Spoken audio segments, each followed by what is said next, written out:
Are Americans letting the future be decided without them?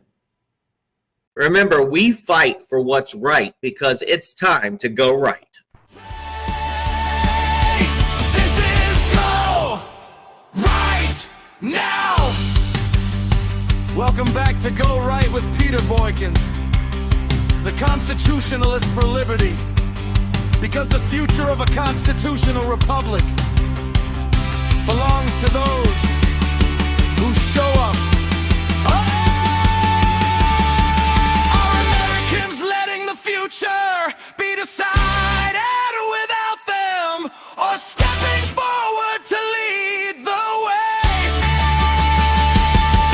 On midterms, the real election, most Americans ignore until it is too late. Stand up, now it is your day.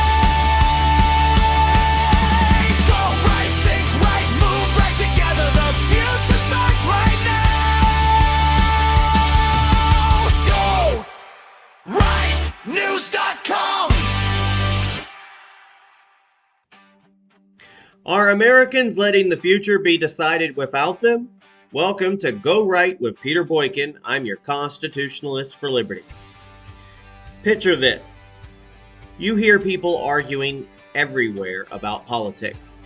Online, at the dinner tables, on podcasts, on television panels where everyone talks louder but rarely anyone listens.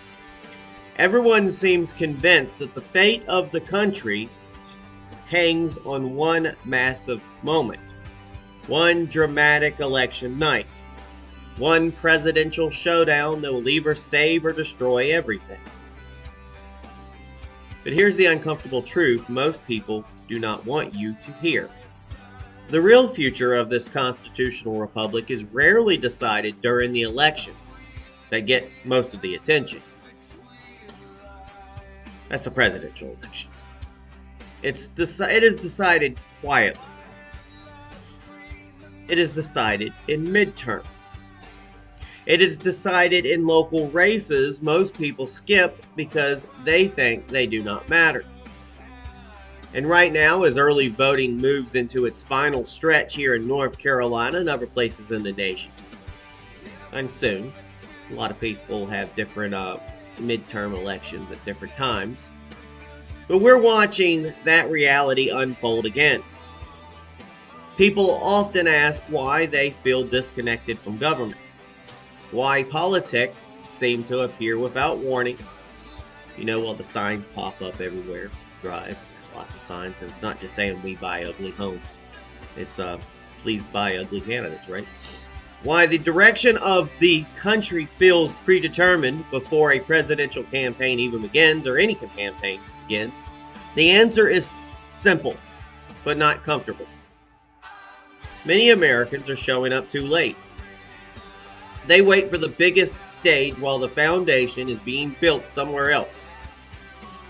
Now, in a constitutional republic, power does not magically flow from the top down. It flows upwards. More like trickle up. Local councils shape communities. State legislatures shape nationwide policy. Congressional races shape federal direction. And all of those layers interact long before a presidential election becomes the headline. And that's where midterms are where the chessboard is set. They determine who draws districts, who writes election laws, who controls committees, who funds or blocks legislation, and who frames the narrative heading into the next national cycle, which is the presidential race, 2028. Yet the turnout drops. Why? Why? People ask, why? Because people are told these elections are less important. Because media attention shifts elsewhere. Because cultural war arguments distract from structural reality. Now here's some opinion-based commentary. It all is opinion, folks. Both parties are guilty of this dynamic. Political machines understand something the average voter often forgets. Control is easier when participation is lower. A motivated minority can shape outcomes when the broader public stays home. They win when you stay home. That's not a conspiracy theory. You don't have to put 10 hats on, and aluminum's expensive nowadays. That's just plain mathematics. Low turnout magnifies influence. And that is why midterms are not just another election. They are the leverage point. That's why we say we always lose in the midterms. Look at the debates happening right now across the country.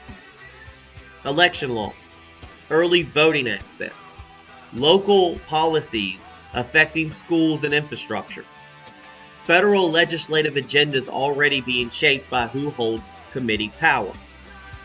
And none of that starts with a presidential inauguration. It starts here. It starts with who voters choose in races that rarely trend nationally. Now let's talk about something even deeper. Trust. Many Americans feel politically homeless. They see both parties fighting headlines, battles, while everybody and everyday economic pressures rise. They watch politicians debate symbolic issues while families worry about groceries, housing, and security. I'm just like you folks. I feel about the same thing. I worry about every day out there hustling to make my money, to pay my bills, hoping that maybe there's a week more or longer in the month. So this disconnect is real. But the solution is not in disengagement. Disengagement is surrender, throwing up the white flag. When citizens step back, systems don't pause. I mean, we're in a shutdown right now, a semi-shutdown that hardly anybody's talking about, but we are in one. When Homeland Security and things like that, with all the people traveling and getting out of town for winter and such, that you somehow have an operating security, DHS, but with no money and no direction. But meanwhile, decisions continue. Policies continue. Power reorganizes itself without the voices that chose silence. And then people wake up months or years later wondering how things changed so quickly. Like, we just got out of the COVID, where we couldn't even say COVID. Couldn't even say COVID in a video without getting in trouble. And that changed the world. People don't understand what slight changes it changed. How our powers were taken from us. Our constitutional powers. But they didn't change quickly. They changed quietly. And that's the lesson of midterms. The future is rarely stolen overnight. It is shaped gradually through smaller choices that accumulate into larger outcomes. Now, more opinion. It's all opinion, folks. From a constitutionalist for liberty's perspective, that's me, the health of this republic depends on consistent engagement at every level. Federal elections matter, but so do county commissioners, school boards, judgeships, and state legislative seats. These offices shape daily life in ways that many citizens underestimate. This is especially true in states like North Carolina, where demographic shifts, we're a big purple state, with the majority of voters being unaffiliated. I know the Republicans are happy that they've beat the Democrats in registered voters right now, but how many people are leaving from parties to become unaffiliated? So again, this is especially true in states like North Carolina, where demographic shifts, policy debates, and political competition create a dynamic environment where small margins carry large consequences. Early voting is not just convenience, it is an opportunity. And then people complain, oh, it's too long, early voting's too long, but yet people still don't come out. 2 weeks, weekends, people still don't come out. It's the moment where citizens decide whether they are the observers of the political process or participants shaping it. Folks, I don't sit here and just yap all day long and talk about things and not do anything about it. This is where a lot of people can do stuff about it. At the voting box. Talking about candidates, getting the right candidates in, pushing and helping the right candidates here. You worry about term limits and stuff, well, find better candidates. You worry about presidential campaigns or sheriff campaigns or Congress campaigns or Senate campaigns, and people complain. You got to think about how we can win, who we can put in there that not just win, but also make sure we have somebody in there who actually can do their job. Not just to win. It doesn't do us any good to have somebody in there that wins, but then does a horrible job. This is the moment, again, when citizens decide whether they are observers of the political process or participants shaping it. So here's the real question. Are Americans going to continue treating midterms as background noise while expecting presidential elections to fix everything? Or are they going to recognize that the real direction of this country is determined long before the spotlight arrives? Because the truth is this. The future of our constitutional republic is not decided by the loudest voices. I know that. I'm pretty loud, but I'm not the one that decides it all. You do. It's decided by the people who show up when fewer people are watching. And that moment is happening right now. Time to go right, vote. Do right, be right, think right, vote right. Go right. Thank you for tuning in. This is Go Right with Peter Boykin. I'm your Constitutionalist for Liberty. You can check us out on Rumble and YouTube. That's our main places. Spreaker distributes our podcasts everywhere. At least you can listen to it. And please share. Please like. Please follow. You can donate at $GoRightNews. That helps keep the website up. Go to GoRightNews.com, PeterBoykin.com, and GoRightNC.com for more information. Thank you for tuning in. Yeah. Turn it up now. Welcome to Go Right. We doing this tonight. Ooh. Woke up to headlines spinning in circles again. Everybody shouting loud, but nobody listening. Same old story, just a different disguise. Truth gets buried while the noise multiplies. Scrolling through chaos, trying to find what's real. Facts get twisted like a carnival wheel, but I ain't here to follow every trend. I stand for liberty again and again. They say, slow down, don't speak too loud. Blend into the background crowd, but I was never built that way. Got something real to say. I just might go right tonight. Turn up the truth and shine the light. No fear, no filter, no disguise. Standing strong for freedom's rise. Yeah, I just might go right tonight. Oh, raise your voice, don't hide your fight. Oh, we the people take the mic. Yeah, we go right tonight. Yeah. Oh, from the streets to the states to the federal halls, every level here in liberty's cause. Local voices starting raising the tide. Change begins when the people decide. They try to frame it like a left or right game, but freedom burning is a universal flame. Not about hate, not about control, just a constitution in the heart and soul. They say play safe, stay in line. Don't question power, don't cross the line. But history moves when courage speaks, and strength belongs to the free, not weak. I just might go right tonight. Turn up the truth and shine the light. No fear, no filter, no disguise. Standing strong for freedom's rise. Yeah, I just might go right tonight.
Welcome back to Go Right with Peter Boykin, the Constitutionalist for Liberty, where we step back from the noise, look at the bigger picture, and talk about what really shapes the future of our constitutional republic. A quiet conversation recently started with the simple observation: people talk endlessly about presidential elections. Every headline, every debate, every social media argument seems to revolve around who will sit in the White House, but far fewer people treat midterm elections with the same urgency.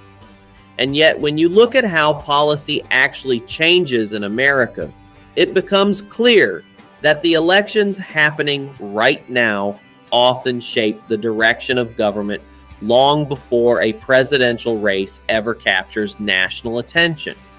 As early voting enters its final stretch before Election Day here in North Carolina, the real story is not just about who wins individual races.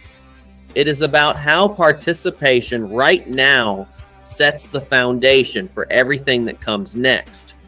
Federal legislation, state policy, local school board decisions, infrastructure priorities, public safety, taxes, and even how future elections themselves are run all start here. This is the election cycle that quietly builds the future, and most Americans do not realize it until the results are already written. Presidential elections dominate headlines, but midterms determine who writes the rules that presidents must follow. Congressional seats, state legislatures, judgeships, local boards, and ballot initiatives are often decided during these cycles. Those officials shape federal legislation through control of the House and Senate. They shape state policy through legislatures and executive offices. They influence local regulations affecting taxes, schools, policing, and infrastructure. And they determine election laws that govern how voting happens in the future. The structure of a constitutional republic means power flows upward from local decisions. When turnout is low, smaller groups have outsized influence. Political science research consistently shows that turnout changes outcomes. Small shifts in participation can swing entire districts, especially in off-cycle elections where margins are narrow. Midterms are not a side story. They are the mechanism that builds the battlefield for future presidential races. Right now, North Carolina early voting is showing why engagement matters. Early turnout has reportedly exceeded expectations in some areas, suggesting heightened interest and potentially shifting political energy. Competitive races at multiple levels, including local offices and high-stakes statewide contests, are already shaping expectations about where momentum may go next. These races matter because they determine who writes state laws, who influences federal policy, and who frames the national debate moving forward. Even disputes about where early voting sites are located or how access is structured demonstrate how procedural decisions can shape participation itself. Every rule about where, when, and how people vote carries downstream consequences. That is why midterms are not just about candidates. They are about systems. And what happens in one state rarely stays there. Midterm signals often appear first in local or special elections across the country. Analysts watch these early results closely because they reveal enthusiasm gaps between parties, expose messaging that resonates with voters, and preview coalition strengths and weaknesses. Political momentum rarely appears overnight. It grows through smaller elections long before presidential debates begin. A flipped state seat today can foreshadow congressional changes tomorrow. Another reason midterms matter is that many policy battles are already being shaped at the state and congressional level before national leadership changes. Debates over voter ID laws, election security measures, legislative proposals about voter eligibility, and policies affecting polling locations are all unfolding right now. These decisions influence turnout, trust in institutions, and the direction of governance itself. The future is not waiting for a presidential election. It is being decided right now. From federal to local levels, elections cascade through the system. Federal outcomes determine national policy and judicial appointments. State governments decide how federal laws are implemented, how districts are drawn, and how election rules function. Local governments directly affect daily life through zoning, policing priorities, school boards, and taxation. Midterms connect all three levels at once. Ignoring them is like watching only the final act of a movie while missing everything that explains how the story got there. Historically, midterms suffer from lower turnout compared to presidential elections. That creates a paradox. The elections that most directly shape governance often receive the least participation. When fewer people vote, outcomes can reflect only a narrow slice of the electorate. That shifts power toward the most motivated groups rather than the broader population. Here's the bottom line. Many Americans criticize the direction of government while overlooking the elections that quietly shape it. Midterms determine who writes the laws, oversees the rules, and structures the political landscape long before a presidential race begins. When voters disengage, they are not just losing one election, they are surrendering multiple layers of influence. So welcome back to Go Right with Peter Boykin, the Constitutionalist for Liberty. If this conversation resonates with you, follow across all social media platforms, share this episode, and let everyone else know the question we should all be asking right now. So we ask again, are midterms the real election? Tonight, yeah, yeah, yeah. Turn it up now. Welcome to Go Right. We're doing this tonight. Yeah. Okay. Yeah. Woke up to headlines spinning in circles again. Everybody shouting loud, but nobody listening. Yeah. Same old story, just a different disguise. Truth gets buried while the noise multiplies. Scrolling through chaos, trying to find what's real. Facts get twisted like a carnival wheel. But I ain't here to follow every trend. I stand for liberty again and again. They say slow down, don't speak too loud. Blend into the background crowd, but I was never built that way. Got something real to say. I just might go right tonight. Turn up the truth and shine a light. No fear, no filter, no disguise. Standing strong for freedom's rise. Yeah, I just might go right tonight. Raise your voice, don't hide your fight. We the people, take the mic. Hey, yeah, we go right tonight. From the streets to the states to the federal halls, every level hearing liberty's calls. Local voices starting ways in the tide. Change begins when the people decide. They try to frame it like a left or right game, but freedom burning is a universal flame. Not about hate, not about control, just a constitution in the heart and soul. They say play safe, stay in line. Don't question power, don't cross the line. But history moves and courage speaks. Strength belongs to the free, not weak. I just might go right tonight. Turn up the truth and shine the light. No fear, no filter, no disguise. Standing strong for freedom's rise. Yeah, I just might go right tonight. Raise your voice, don't hide your fight. We the people, take the mic. Yeah, we go right tonight. No more waiting on permission. No more silence and submission. From small towns to the skyline view, every voice can carry through. It's not a trend, it's a flame inside.